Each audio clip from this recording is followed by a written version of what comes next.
Autre chose dans ce journal, lutte contre les infractions se rattachant au secteur du numérique. Les magistrats civils et militaires participent à la sensibilisation sur le nouveau code du numérique en vigueur en RDC afin de mieux gérer les différents dossiers y afférents dans leur juridiction. Ce renforcement des capacités des acteurs judiciaires s'inscrit dans le cadre de journées d'échange organisées par le ministère du numérique en collaboration avec le Conseil supérieur de la magistrature. Des magistrats civils et militaires à l'école de sensibilisation sur l'ordonnance loi numéro 23/010 portant code du numérique promulguée le 13 mars 2023.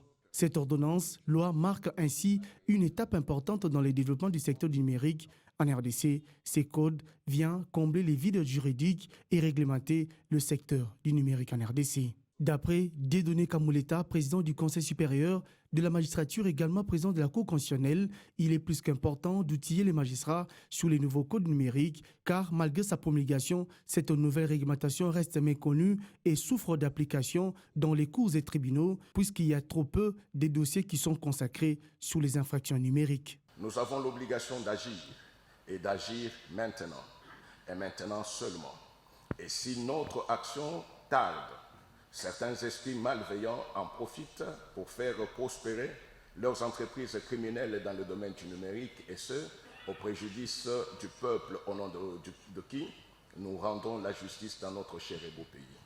De son côté, le ministre du Numérique, Eberen Kolongele, s'était vertué à expliquer à l'assistance les mêmes codes, article par article, après une vidéo qui a été projetée dans la salle pour mieux appréhender l'assistance sur les codes numériques en détail. Était d'abord de présenter ce code à la corporation des magistrats, et après c'était aussi de pouvoir rendre attentifs les magistrats sur ce qui change dans l'exercice de leurs fonctions à partir de ces nouveaux documents.